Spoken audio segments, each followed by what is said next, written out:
വീടിൻ്റെ അകത്തെ പണികൾ ഏകദേശമൊക്കെ ഒതുങ്ങി കഴിഞ്ഞ് കഴിയുമ്പോഴാണ് നമ്മളൊരു കുളിയൊക്കെ പാസ്സാക്കി നല്ല മുടുക്കിയായിട്ട് ഇങ്ങനെ ഇരിക്കും. വീടിൻ്റെ പുറത്തത് ഈ ഒരു മാവിൻ്റെ കാര്യം ഓർത്തത് കേട്ടോ. ഈ ഒരു മാവിൻ്റെ ഇല ഇപ്പോൾ മാവിലാണോ മുറ്റത്താണോ കൂടുതൽ എന്ന് ചോദിച്ചിട്ടുണ്ടെങ്കിൽ മാവിൻ്റെ മണ്ടേനേക്കാളും കൂടുതൽ ഇല നമ്മുടെ മുറ്റത്താണ് കേട്ടോ. ഇതിപ്പോൾ ഉച്ചമുക്കലായിട്ടുണ്ടാവും. ഈ നട്ടുച്ചയ്ക്ക് ചേച്ചി എന്താ ഈ മുറ്റടിക്കുന്നതെന്ന് ചോദിച്ചിട്ടുണ്ടെങ്കിൽ രാവിലെ നല്ല മഴയായിരുന്നു, അതുകൊണ്ട് മുറ്റമടി നടന്നില്ല. അടിച്ചു കഴിഞ്ഞപ്പോഴത്തേക്കാളും ഒരു കാറ്റ് എവിടുന്നോ വീശി അങ്ങനെ പിന്നെ ഇല വീണിട്ടുണ്ട്.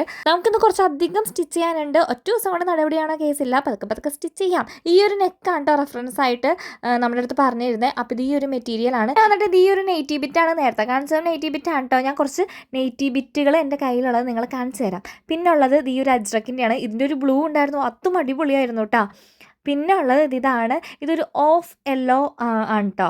ഇതിൻ്റെ ഒരു ബ്രൈറ്റ് ആയിട്ടുള്ള യെല്ലോ ഉണ്ട്. ഇതൊക്കെ നെയ്റ്റി ബിറ്റാണ്. പക്ഷെ നമ്മളിതൊക്കെ ടോപ്പായിട്ട് സ്റ്റിച്ച് ചെയ്യാനാണ് കേട്ടോ പോണത്. അത് കഴിഞ്ഞപ്പോഴാണ് ശ്രീകൃഷ്ണജയന്തി ആയിരുന്നു. നമ്മുടെ അല്ലൂസിനെ ജസ്റ്റ് ഒന്ന് കൃഷ്ണനായിട്ട് ഒരുക്കിയിട്ട് അമ്പലം വരെ ഒന്ന് പോയിട്ടുണ്ടായിരുന്നു. ഘോഷയാത്രയൊക്കെ തീരാറായപ്പോഴാണ് ചെന്നത്, കാരണം ചെക്കൻ വൈലൻ്റ് ആകും. അങ്ങനെ വീടെത്തിയപ്പോഴത്തേക്കാളും നല്ല തലവേദനയായിരുന്നു. പിന്നെ വേഗം ഈ ഒരു ടോപ്പ് അങ്ങോട്ട് സ്റ്റിച്ച് ചെയ്ത് കഴിഞ്ഞു. അപ്പോൾ ഇന്നത്തെ വീഡിയോ എത്ര നടക്കണം. ടാറ്റാ.